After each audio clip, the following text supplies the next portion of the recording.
मोक्ष मार्गस्य नेतारम् भेतारम् कर्म भूप्रिता ज्ञातारम् विश्वतत्त्वाना वन्दे तद्गुणलब्धये वन्दे तद्गुणलब्धये।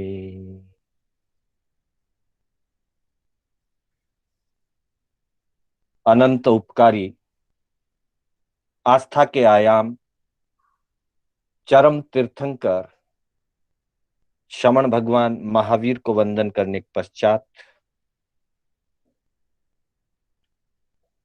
प्रभु की परंपरा में विचरण करने वाले समस्त चारित्र आत्माओं को वंदन करता हूं। विराजित धर्म प्रेमी बंधुओं, सुशील माताओं एवं बहनों, कर्नाटक जैन स्वाध्याय संघ के माध्यम से मैं शांतिलाल बोहरा आप सभी का हार्दिक स्वागत एवं अभिनंदन करता हूं। बंधुओं, हमारी कक्षा तत्वार्थ सूत्र के माध्यम से गत अनेक अलग अलग सूत्रों को लेकर के हम चर्चा कर रहे थे। मोक्ष मार्ग रूपी यह ग्रंथ और इसका पहला अध्ययन हमारा पूरा हुआ। दूसरे अध्ययन की चर्चा हम कर रहे हैं। दूसरे अध्ययन में जीव स्वरूप या जीव मीमांसा की विशेष रूप से चर्चा की गई, जिसके अंतर्गत सर्वप्रथम जीव के असाधारण भावों की चर्चा हुई। असाधारण कहने के पीछे मात्र इतना ही उद्देश्य है कि ऐसे भाव, ऐसी पर्यायें, ऐसी अवस्थाएं जो मात्र जीव में ही पाई जाती, जीव के अतिरिक्त अन्य 5 द्रव्यों में जो अवस्थाएं, जो पर्यायें नहीं उपलब्ध होती हैं, उन्हीं को यहां निज तत्वम या असाधारण शब्द के द्वारा प्रस्तुत किया गया है। जैसा कि हमने पहले सूत्र में कल थोड़ी चर्चा की थी, औपशमिक शायिकौ भावौ मिश्रस्य जीवस्य स्वतत्वमौदयिक पारिणामिकौ च। मैं इन सूत्रों का उच्चारण करना चाहूंगा और आपके स्क्रीन पे भी ये सूत्र आएंगे।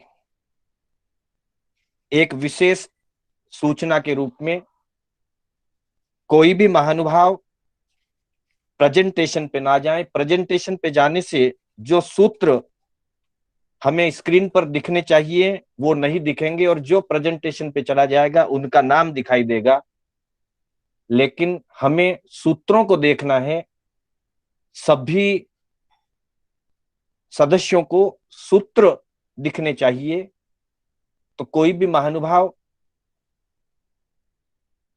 प्रेजेंटेशन पर ना जाए। एक बार फोन सेट करने के बाद उस फोन को टच ना करें प्लीज। साथ ही एक सूचना आज के लिए, वो हमेशा के लिए ध्यान में रहे, कक्षा के बीच में अनम्यूट होकर के प्रश्न ना पूछें। प्रश्नों के लिए हमने 10 मिनट का लास्ट का टाइम निर्धारित किया हुआ है।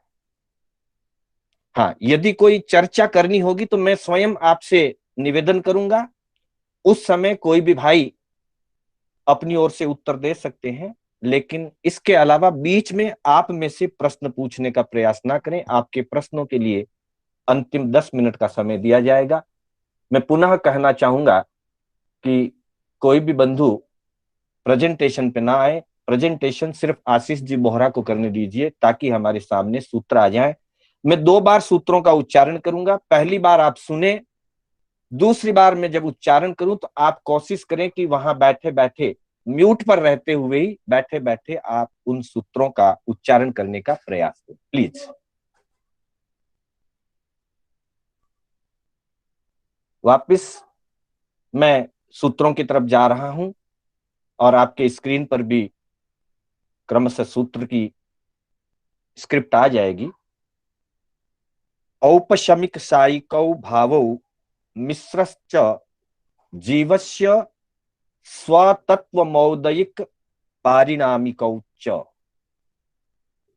मैं दोबारा उच्चारण करूंगा, आप साथ में बोलने का प्रयास करिएगा। औपशमिक सायिकौ भावौ मिश्रश्च जीवस्य स्वतत्वमौदयिक पारिणामिकौ च। दूसरा सूत्र, द्विनवाष्टा दशैकविंशति त्रिभेदा यथाक्रमम्। द्विनवाष्टा दशैकविंशति त्रिभेदा यथाक्रमम्। तीसरा सूत्र, सम्यक्त्व चारित्रे, सम्यक्त्व चारित्रे। चौथा सूत्र, ज्ञान दर्शन दान लाभ भोगोपभोग वीर्याणि च। ज्ञान दर्शन दान लाभ भोगोपभोग वीर्याणि च। बंधुओं, हम आज कोशिश करेंगे इन 4 सूत्रों की चर्चा की जाए। तो पहले सूत्र में 5 भावों का परिचय दिया है। इन 5 भावों के पीछे जैन दर्शन की अपनी एक विशेष अपेक्षा है, जैन दर्शन का अपना एक विशेष मंतव्य है। कई अन्य दर्शन हैं जो एकांतवादी होने के कारण कुछ जीव को स्वतंत्र जीव रूप न मानकर परमात्मा का अंश मान लेते हैं, कुछ स्वतंत्र आत्मा मानते हुए भी जीव में एकांत नित्यता को स्वीकार करते हुए पर्यायों को वास्तविक न मानकर मात्र माया रूप मानते हैं। ऐसे भी न्याय दर्शन, सांख्य दर्शन आदि हैं जो जीव की विभिन्न अवस्थाओं को, जीव की विभिन्न पर्यायों को वास्तविक नहीं मानते। कुछ ऐसे भी दर्शन हैं जो जड़ को मात्र माया रूप मानते हैं कि यह हमारा भ्रम है, वास्तविकता नहीं है। इन सारी चीजों का, इन सारे एकांत मतों का खंडन करते हुए और आत्म स्वरूप का वास्तविक दिग्दर्शन कराने के लिए तीर्थंकर परमात्मा ने जीव के इन असाधारण भावों का निरूपण किया। कल मैंने चर्चा प्रारंभ की थी पर समय हो गया था, तो आज हम इन भावों की चर्चा करेंगे कि इन भावों से आत्मा का क्या क्या स्वरूप प्रतिपादित होता है। जैसे पहले हम पारिणामिक भाव की बात करें, चूंकि पारिणामिक भाव प्रत्येक जीव में सहज स्वभावतः होता है, अनादि अनंत तक रहता है, कर्मों के उदय उपशम आदि का, सयोपशम आदि का कोई भी प्रभाव इस भाव पर नहीं पड़ता। अतः यह पारिणामिक भाव जीव के जीवत्व गुण को प्रमाणित करता है, साथ ही जीव में रहे हुए भव्यत्व या अभव्यत्व को भी यह प्रमाणित करता है। पारिणामिक भाव आत्मा के शुद्ध स्वरूप को प्रस्तुत करता है, अर्थात परिणाम से, निज स्वभाव से आत्मा शुद्ध स्वरूपी है। इस बात को पारिणामिक भाव मजबूत करता है, दृढ़ता प्रदान करता है। जब आत्मा अपने स्वभाव से निश्चय ही विशुद्ध स्वभाव वाली है, शुद्ध स्वरूपी है, तब फिर हम जीवन में अपनी आत्मा के अंदर जो कषाय आदि, जो विकार आदि बातें देख रहे हैं, अनुभव कर रहे हैं, उस बात को समझाने के लिए, उस बात को स्वीकार करने के लिए औदैक भाव को समझना होगा। निज में, निश्चय में शुद्ध स्वरूपी आत्मा होते हुए भी कर्मों के उदय के कारण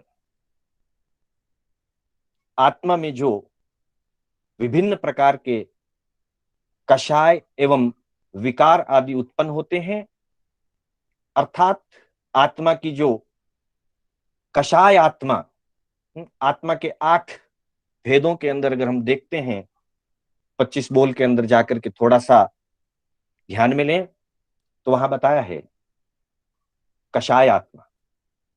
ये कषाय आत्मा, आत्मा तो वही है, मूलतः आत्मा तो एक ही है जो द्रव्य आत्मा है। उसी द्रव्य आत्मा के आधार से उपयोग आत्मा है, उसी की मोहनीय कर्म के उदय के कारण जो दशा होती है वो कषाय आत्मा है, और कर्मों के क्षय, सयोपशम आदि के कारण, उपशम आदि के कारण जो अवस्थाएं आती है वो ज्ञान आत्मा, दर्शन आत्मा, चारित्र आत्माएं होती है। और अंतराय कर्म के क्षयोपशम से आत्मा में जो पुरुषार्थ की शक्ति जागृत होती है वही वीर्य आत्मा है। आत्मा तो एक ही है, लेकिन इस आत्मा की ये विभिन्न अवस्थाएं हैं। अवस्था से मतलब पर्याय से है, विभिन्न पर्याय हैं। ज्ञानियों ने इन सारी पर्यायों को, जितनी भी प्रकार की पर्याय, जितनी भी प्रकार की अवस्थाएं अनादिकाल से लेकर अनंत काल तक, मुक्त अवस्था तक जो जो पर्याय इस जीव में हो सकती है, उन सारी पर्यायों को 5 भागों में बांट दिया गया। शुद्ध स्वरूपी अवस्था अभी औदैक कर्म के कारण से दबा हुआ है, शुद्ध स्वरूप दबा हुआ है, लेकिन शुद्ध स्वरूप नष्ट नहीं हुआ है। वर्तमान में भी चाहे वो जीव निगोद में भी है, लेकिन उस आत्मा का स्वभाव शुद्ध स्वरूप ही है, और वही शुद्ध स्वरूप पूर्ण रूप से जब प्रकट होता है तो वो दशा मुक्त दशा होती है। तो इस तरह से पारिणामिक भाव शुद्ध स्वरूप को प्रमाणित करता है, और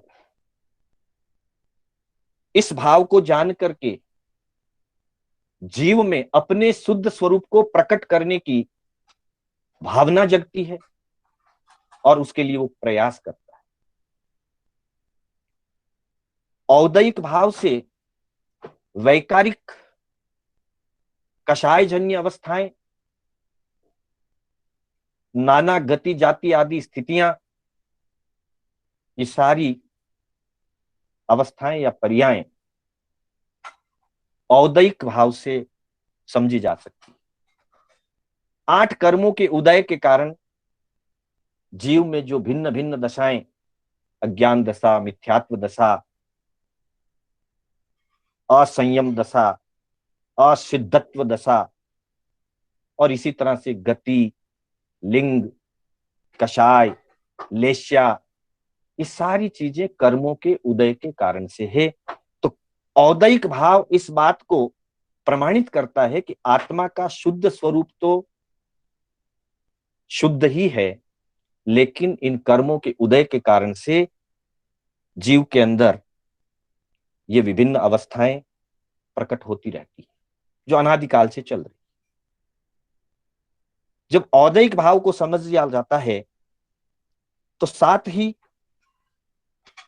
औपशमिक भाव और सायोपशमिक भाव की भी हम चर्चा करेंगे।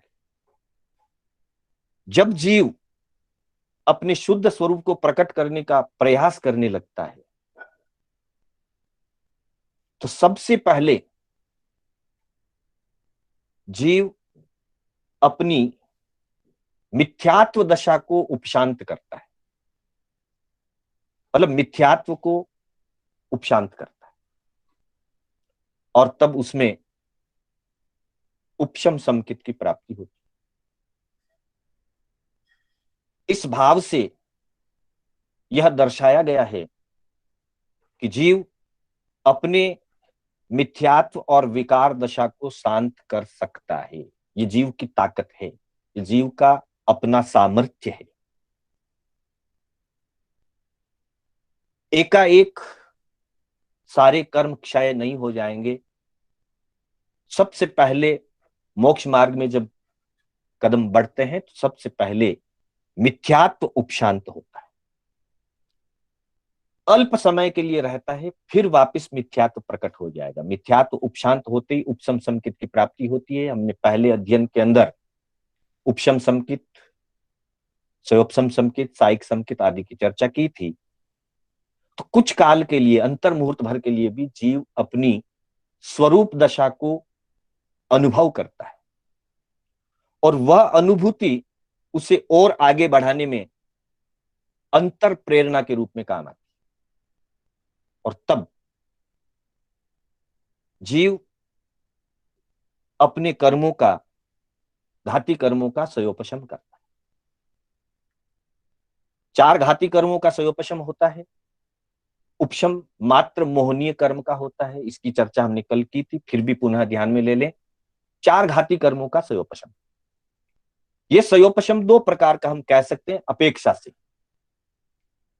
प्रत्येक जीव के आंशिक रूप से, न्यूनतम रूप से सयोपशम रहता ही रहता है। ये जीव का अपना पुरुषार्थ कह लें, जीव का अपना स्वभाव कह लें, कुछ भी कह लें, लेकिन न्यूनतम सयोपशम प्रत्येक जीव के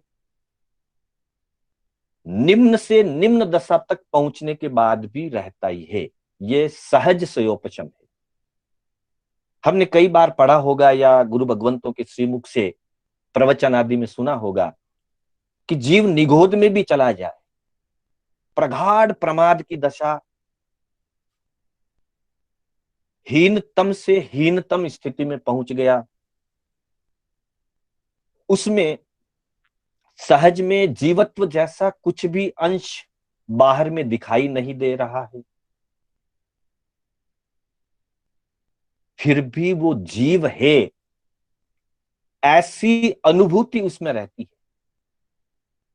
दूसरे प्रकार से कहा गया कि चाहे कितना भी प्रगाढ़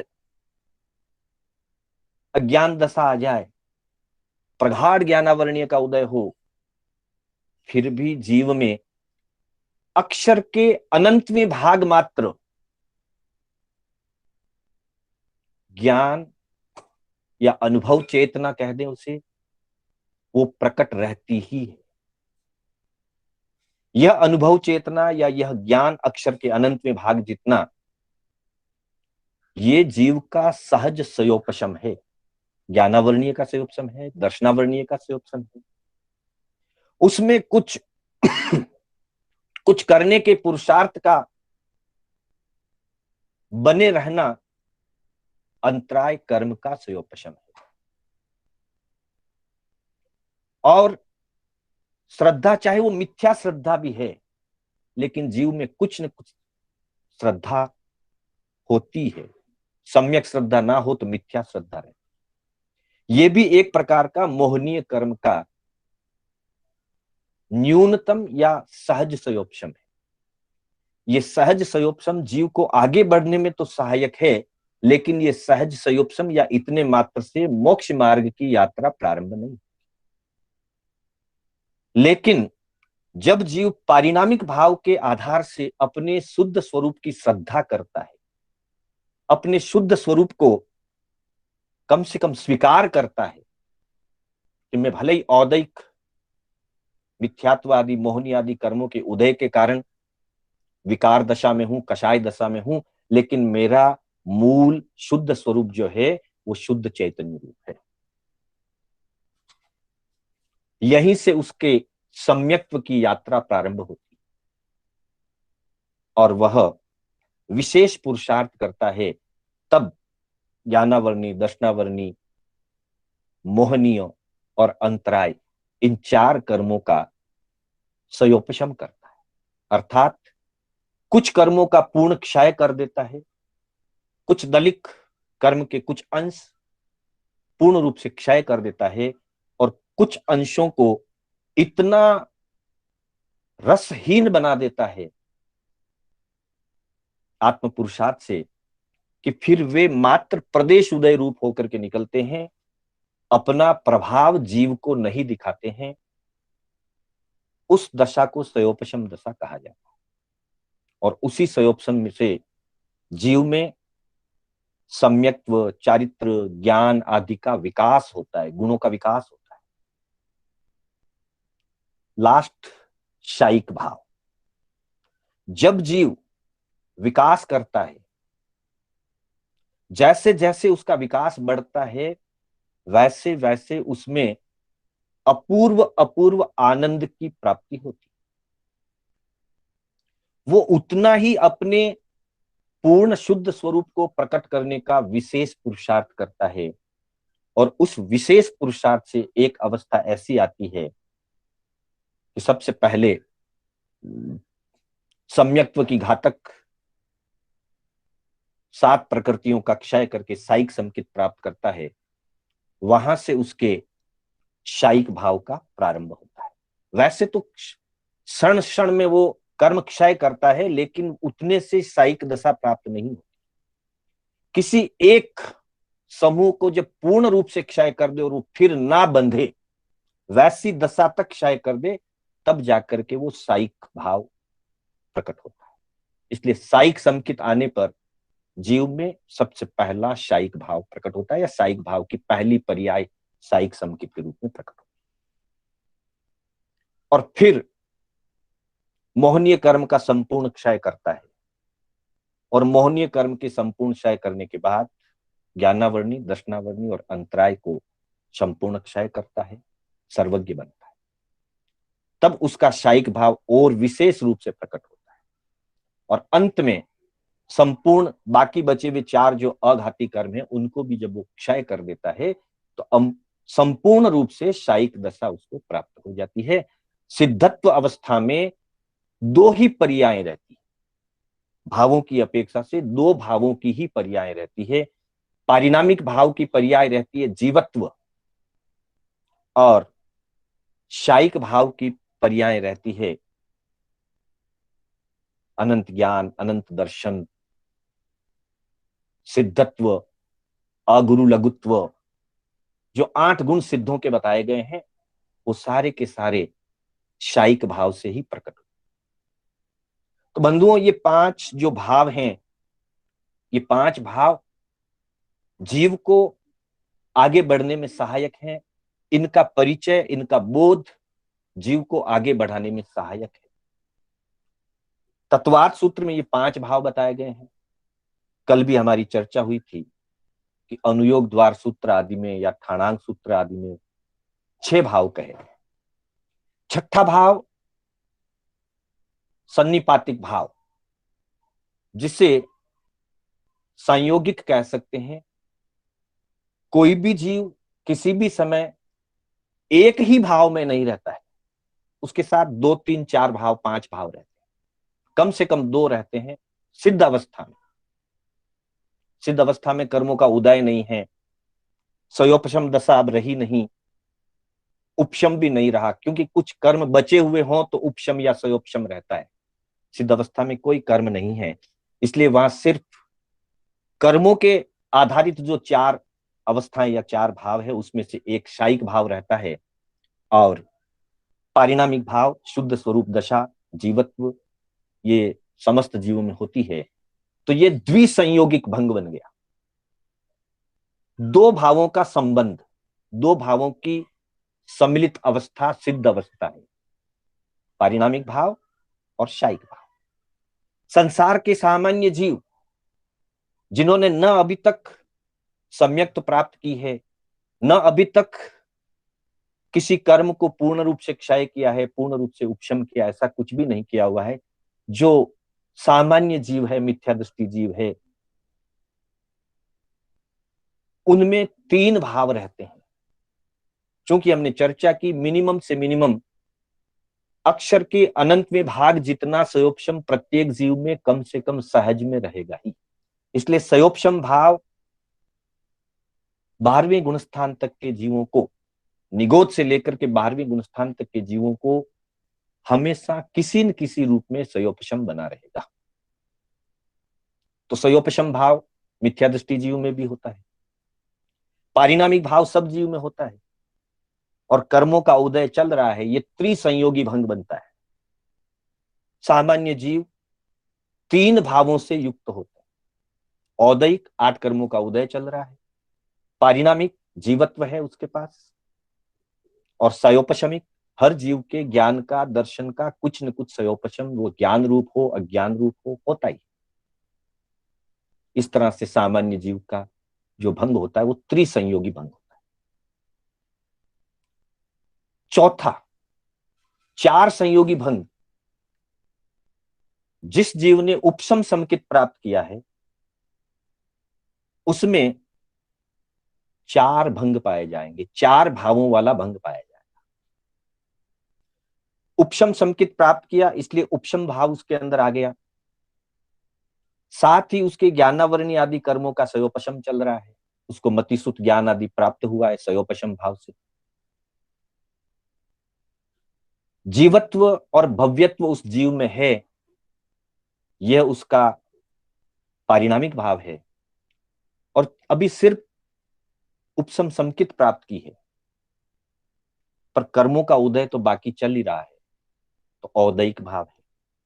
तो एक जीव में 3 भाव का उदय होता है, 3 भावों से युक्त एक जीव होता है, 3 भावों से जुड़ी हुई अवस्थाओं के साथ, 4 भावों से जुड़ी हुई अवस्थाओं के साथ होता है, और मोक्ष में 2 ही भावों का संयोग होता है, पारिणामिक और शायिक। कुछ ऐसे भी जीव संसार में होते हैं जिनमें 5 भाव पाए जाते हैं। जो जीव सायिक सम्यक्त्वी बन चुका है, सायिक सम्यक्त्वी के साथ, सायिक सम्यक्त्व को लेकर के जब जीव उपशम श्रेणी करता है, ऐसा जीव जो सम्यक्त्व की दृष्टि से सायक सम्यक्त्वी है, पर श्रेणी उसने शपक श्रेणी प्रारंभ नहीं की, उपशम श्रेणी प्रारंभ की, वैसी दशा में 7 प्रकृतियों का उसके क्षय हो चुका है, वो सायिक भाव की दशा है। बाकी की मोहनीय कर्म की प्रकृतियों को उपशम करता हुआ ऊपर जा रहा है, वो उसकी उपशम दशा है। मतलब उसका दर्शन तो शायिक है, पर चारित्र उसका उपशम है। ज्ञान, दर्शन आदि जो उसके पास हैं, मति ज्ञान, सुत ज्ञान, अवधि ज्ञान, मन प्रयोग ज्ञान, 2 हो सकते हैं, 3 हो सकते हैं, 4 हो सकते हैं, वे सयोपशम के द्वारा प्रकट हो रहे हैं, इसलिए उसमें सयोपशम भाव भी है।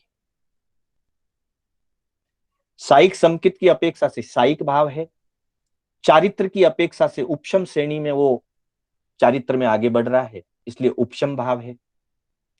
मतिसुत आदि ज्ञान की अपेक्षा से उसके अंदर ज्ञान, दर्शन, 4 ज्ञान, 3 दर्शन, 5 लब्धियां, ये सब सयोपशम की अपेक्षा, तो उसमें शायिक भाव भी है, उपशम भाव भी है, सयोपशम भाव भी है। उस जीव के पास अभी मनुष्य गति है, अभी कुछ आंशिक ज्ञानावरण आदि का उदय भी है, दशनावर्णीय का उदय है। जिस लेवल तक पहुंचा, मोहनीय के भी अलग अलग अवसर पर कुछ उदय रहता है, 11वें में चला जाए तो मोहनीय का संपूर्ण उपशम हो जाता है, उदय नहीं रहता, उसके पहले तक मोहनीय का उदय भी रहता है। तो 7 या 8 कर्मों का उदय है, इसलिए औदयिक भाव है। मतलब सम्यक्त्व की अपेक्षा से सायिक भाव है, उपशम चारित्र की अपेक्षा से उपशम भाव है, मतिसुत आदि ज्ञान, चक्षु अचक्षु आदि दर्शन, अंश रूप में दान लाभ भोग उपभोग आदि लब्धियां, उसकी अपेक्षा से सयोपशम भाव है। कर्मों के उदय से जो जो अवस्थाएं उसके पास अभी तक है, उससे कर्म उदय उसके चल रहे हैं, औदयिक भाव है। ये चारों भाव आ गए। और चूंकि जीवत्व तो है ही, भव्यत्व है ही, तो पारिणामिक भाव है। तो कहने का मतलब ये जो संयोगिक की 5 भाव की सम्मिलित अवस्थाएं, 5 भाव से मिलने वाली सम्मिलित अवस्थाएं, 4 भाव से मिलने वाली सम्मिलित अवस्थाएं, 3 भाव से मिलने वाली अवस्थाएं और 2 भाव से, सिद्ध भगवान में सिर्फ 2 भाव की अवस्था रहती है। संसार के जीवों में या तो 3 भावों का संयोग रहेगा, या 4 का रहेगा, या 5 का रहेगा। तो ये जो संयोग होते हैं, संयोगों से जो भंग बनते हैं, उन भंगों की दशा को आगमों में सन्निपातिक भाव का है। संयोग भाव तो 5 ही हैं मूलतः, पर उनके संयोग के द्वारा जो अवस्थाएं प्रकट होती है, उनको सन्निपातिक भाव। तो इस तरह से हमने 5 भावों की चर्चा कुछ कल की थी, कुछ आज की है। फिर दूसरे सूत्र की तरफ हम बढ़ते हैं। दूसरा सूत्र है द्विनवाष्टादशैक विंशति त्रिभेदा यथाक्रम। ये जो 5 भाव बताए गए हैं, औपशमिक भाव, यथाक्रम से उसी सीक्वेंस में द्वि यानी कि औपशमिक भाव के 2 भेद होते हैं। शायिक भाव के उसी क्रम में 9 भेद होते हैं, 9। उसके बाद आगे चलते हैं, मिश्रश्च। देखिए सूत्र में जो शब्द दिए उन्हीं का मिश्र, उपशम और शायिक, ये 2 आए पहले, औपशमिक शायिको, इन्हीं का मिश्रश्च मतलब शय और उपशम, शयोपशम। और उसके लिए आ गया अष्टादश, 18, यानी कि सयोपशम भाव के 18 भेद होते हैं। फिर आगे बढ़ते हैं, जीवस्य स्वतत्वम, जीव के ये निज तत्व या निज भाव हैं, असाधारण भाव हैं। और उसमें कह दिया औदयिक पारिणामिक, औदयिक और पारिणामिक, चौथे नंबर का औदयिक, 5वें नंबर का पारिणामिक। अब उसी क्रम में एकविंशति त्रिभेदा, 21, यानी कि औदयिक भाव के 21 भेद होते हैं, और पारिणामिको, पारिणामिक भाव के त्रिभेदा, 3 भेद होते हैं। ये सिर्फ भेदों की संख्या बताई। आगे के सूत्रों में ये 2 भेद, 9 भेद, 18 भेद, 21 भेद और 3 भेद, उस भाव के जो कहे गए हैं, वो भेद कौन कौन से हैं, इसकी चर्चा तीसरे सूत्र से प्रारंभ होती है। मैं तीसरे सूत्र को प्रारंभ करूं उससे पहले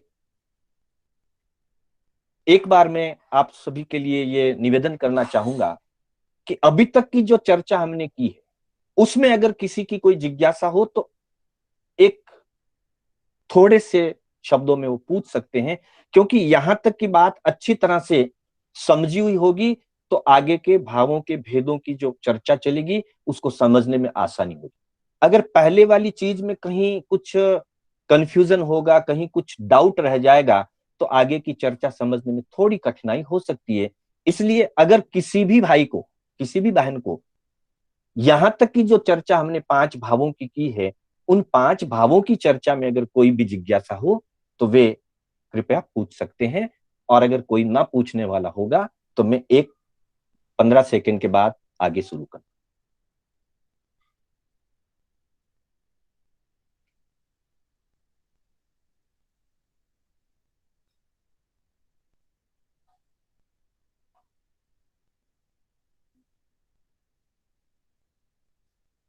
हाँ, किसी का कोई प्रश्न नहीं है, मैं आगे बढ़ना चाह रहा हूं।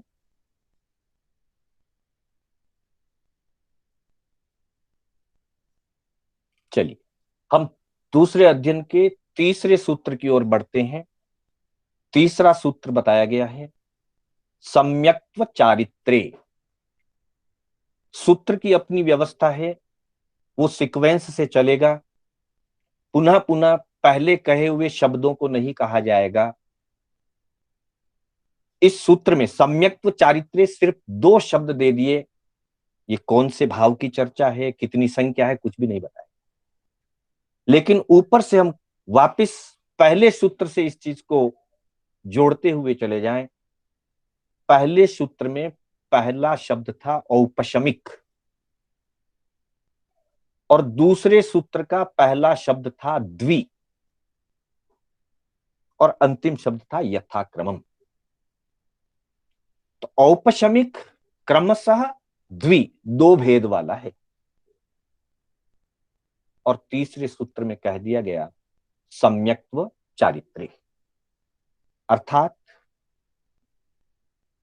औपशमिक भाव में या उपशम भाव से जीव में 2 अवस्थाएं, 2 उसकी क्वालिटीज प्रकट होती है।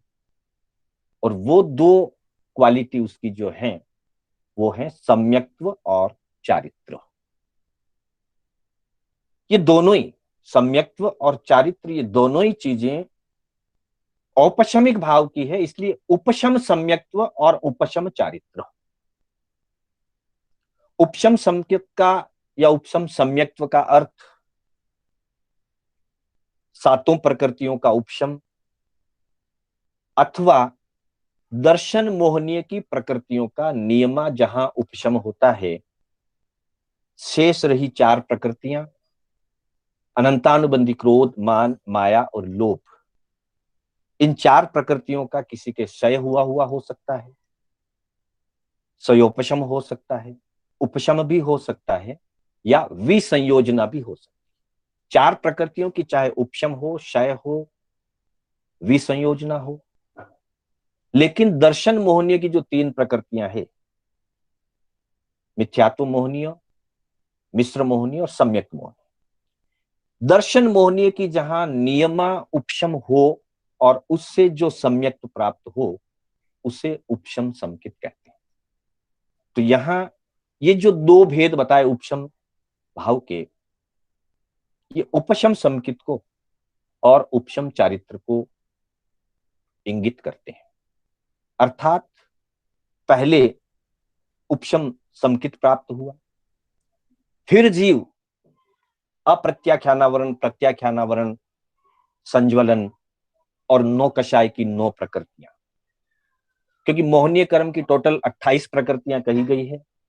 इन 28 में से 7 प्रकृतियां, अनंतानुबंधी क्रोध, मान, माया, लोभ, मिथ्यात्व मोहनीय, मिश्र मोहनीय, सम्यक मोहनीय, ये दर्शन विशुद्धि से संबंध रखती है। इनके क्षय उपशम या क्षयोपशम से सम्यक दर्शन की प्राप्ति होती। और आगे की जो प्रकृतियां हैं, इन 7 को छोड़कर के शेष 21, 3 चतुष्क, अप्रत्याख्यानी, प्रत्याख्यानावरण और संज्वलन चतुष्क यानी कि 12, और 9 कषाय की 9, ये 21 प्रकृतियां क्षय उपशम या क्षयोपशम होने से चारित्र का विकास होता है। हालांकि अनंतानुबंधी कषाय चारित्र मोहनीय की ही प्रकृतियां हैं, लेकिन नियमा रूप से उनका संबंध मिथ्यात्व मोहनीय के साथ होने से 4 प्रकृतियों का क्षय उपशम या क्षयोपशम होने पर सम्यक्त्व प्राप्त होता है। बाकी की प्रकृतियों के क्षय उपशम क्षयोपशम होने से क्रमशः चारित्र भाव बढ़ता है। तो यहां उपशम की बात है।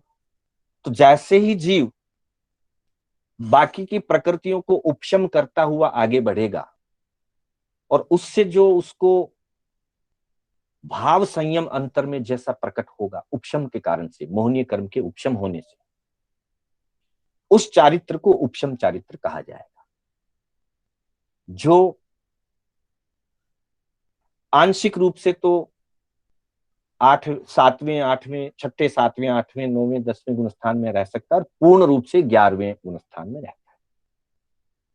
इसलिए ये उपशम भाव चौथे गुणस्थान से 11वें गुणस्थान तक चलता है, दर्शन की अपेक्षा चलता है, चारित्र की अपेक्षा। उसके बाद उपशम भाव नहीं रहता। तो सम्यक्त्व और चारित्र, ये दो भेद जो बताए गए हैं, ये औपशमिक भाव के हैं। कल हमारी चर्चा हुई थी, उपशम मात्र मोहनीय कर्म का ही होता है। ज्ञानावर्णी, दर्शनावर्णी और अंतराय का भी उपशम नहीं होता। वहां जो सयोपशम शब्द है उसका अर्थ कुछ अलग है।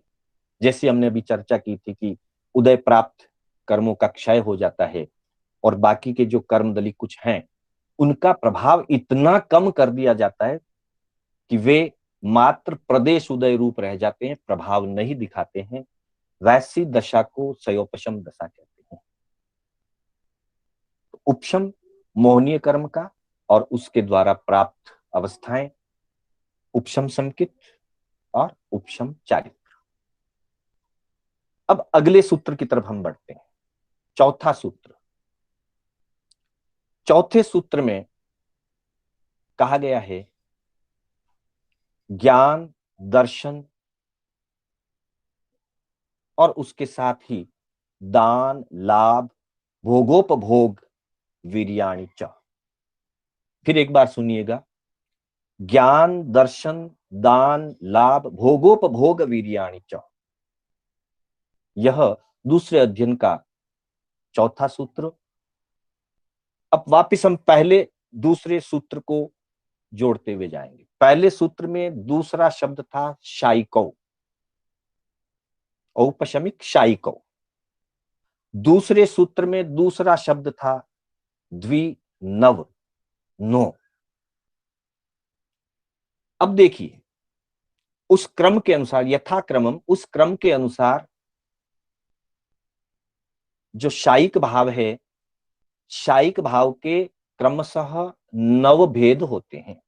यह पहले सूत्र और दूसरे सूत्र के द्वारा इंगित होता है और उसका परिचय चौथे सूत्र में दिया है। तीसरे सूत्र में औपशमिक का दे दिया, तो चौथे सूत्र के अंदर शायिक भाव का परिचय, शायिक भाव के 9 भेदों का परिचय। अब हम वापस इस सूत्र पे जाएं, ज्ञान, दर्शन, दान, लाभ, भोग, उपभोग और वीर्य। यहां हमें 7 ही शब्द मिल रहे हैं, 7 क्वालिटी की ही बात यहां आ रही, लेकिन आगे एक अक्षर दे दिया च।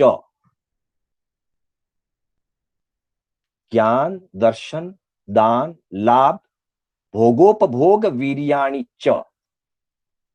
च कह करके ऊपर जो 2 शब्द दिए गए हैं तीसरे सूत्र में, सम्यक्त्व, चारित्र, इनको भी ऐड कर लीजिए।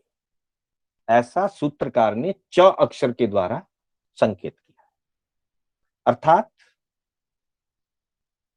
ज्ञान, दर्शन, भोग, उपभोग, दान, लाभ, वीर्य और ऊपर के 2 सम्यक्त्व और चारित्र, 7 यहां के 2 ऊपर वाले मिलाने से 9 हमारे पास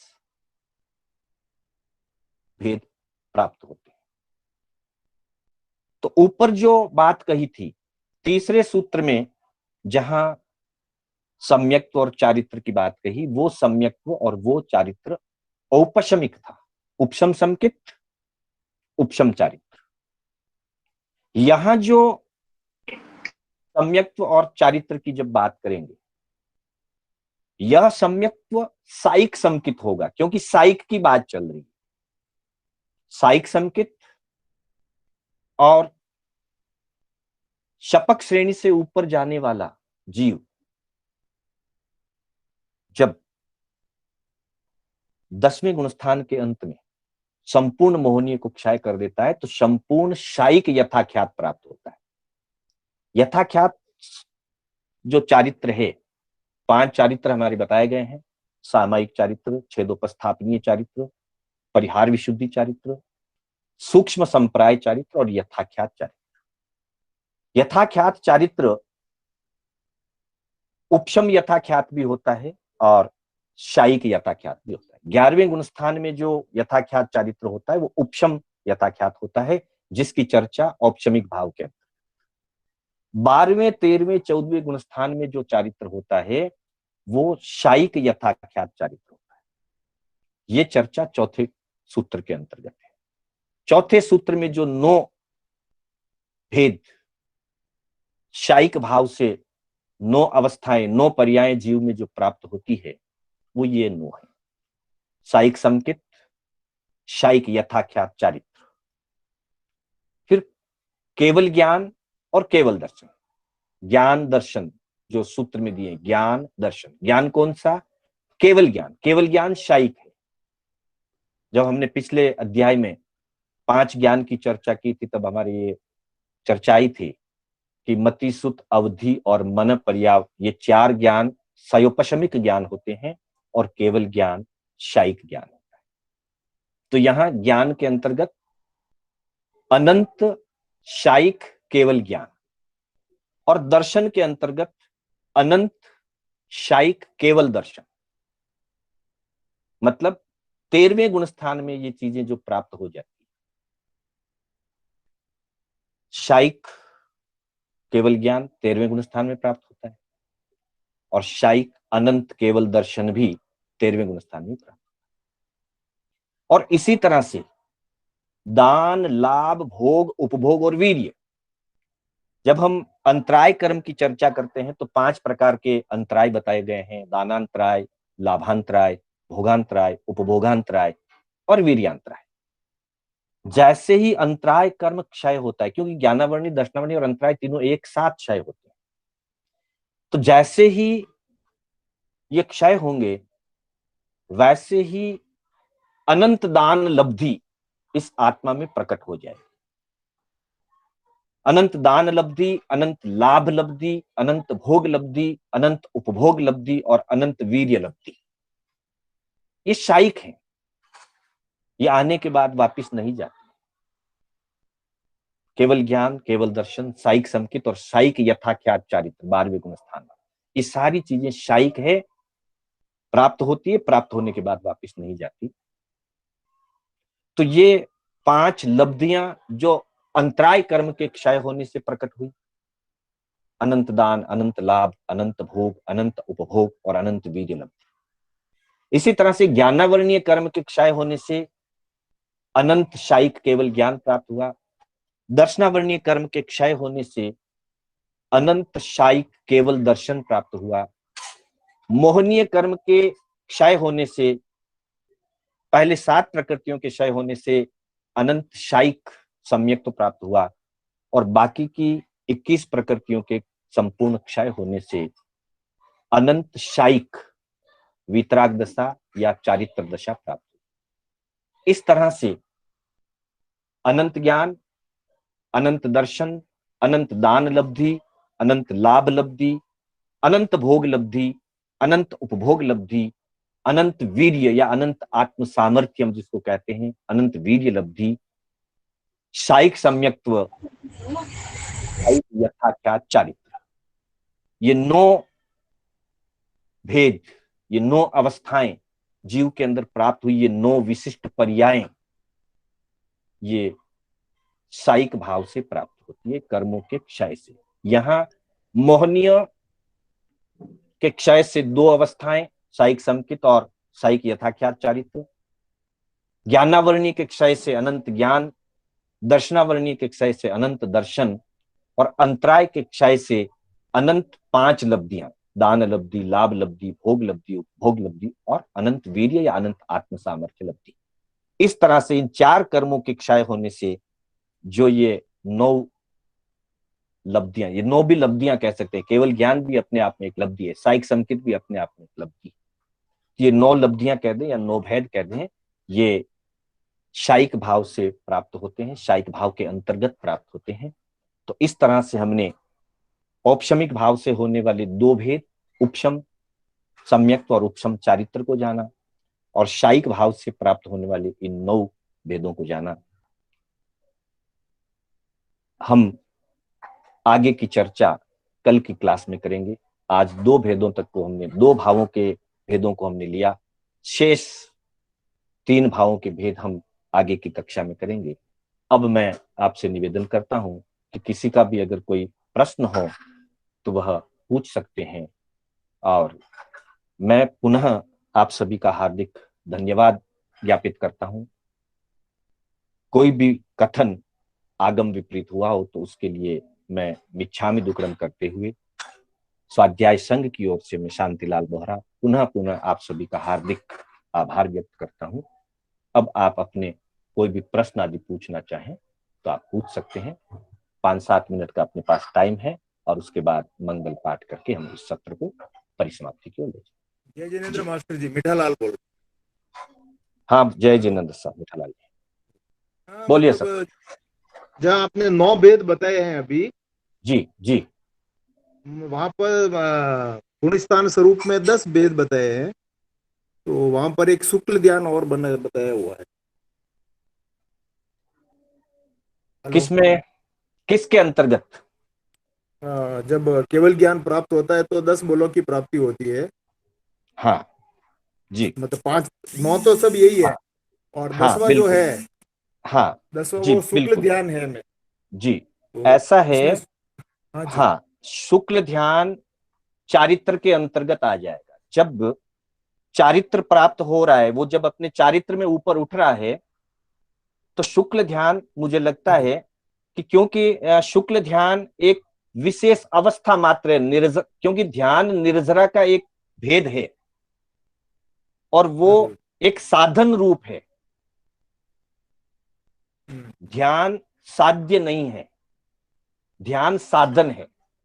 ध्यान मोक्ष में नहीं रहेगा, इसलिए उसको शायिक भाव के अंतर्गत नहीं लिया, वो साधन रूप है, और वो चारित्र के अंतर्गत आ जाएगा। निर्जरा का भेद है, लेकिन चारित्र के अंतर्गत, जहां यथाख्यात चारित्र उसमें है, उसी का एक भाग शुक्ल ध्यान माना जा सकता है, या निर्जरा का भेद माना जा सकता है।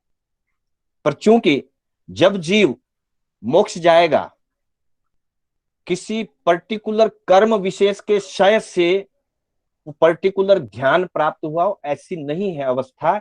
इसलिए तत्वार्थ सूत्र में संक्षिप्त दृष्टि रखी गई है, इसलिए ध्यान को अलग से नहीं गिना, ऐसा मेरे ध्यान में आता है। फिर भी इस पर कोई विशेष बात होगी तो और मैं चिंतन करूंगा, या अभी भी कोई व्यक्ति इसके बारे में कहना चाहे तो अपनी बात रख सकते। अच्छा जी, जय जय। जय जी। हाँ सर, और किसी का भी कोई प्रश्न हो? जीव को पहली बार सम्यक उपशमिक उपशमिक होता है। हाँ, मुख्य रूप से यही धारणा है कि जीव को जब पहली बार समकित प्राप्ति होती है तो औपशमिक समकित या उपशम समकित प्राप्ति, मुख्य धारणा यही है। मास्टर जी, जी, चौथा जो सूत्र है वो क्रम से नहीं है, क्योंकि सम्यक्त और शायिक संकेत और शायिक चारित्र जो 8वां और 9वां बताया है, जो एक्चुअली वो पहले होना चाहिए था, और उसके बाद में हाँ, ज्ञान दर्शन का होना।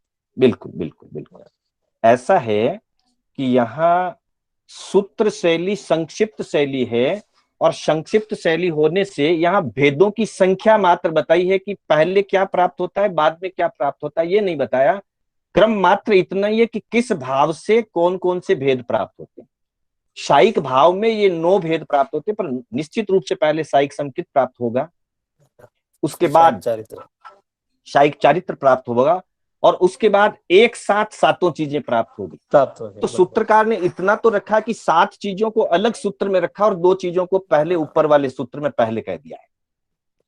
पर यहाँ क्रम मात्र भाव और भाव से उत्पन्न होने वाले भेद हैं, उन भेदों में वापस क्रम नहीं है कि ये पहले या बाद। हाँ, ये सामान्य क्रम है।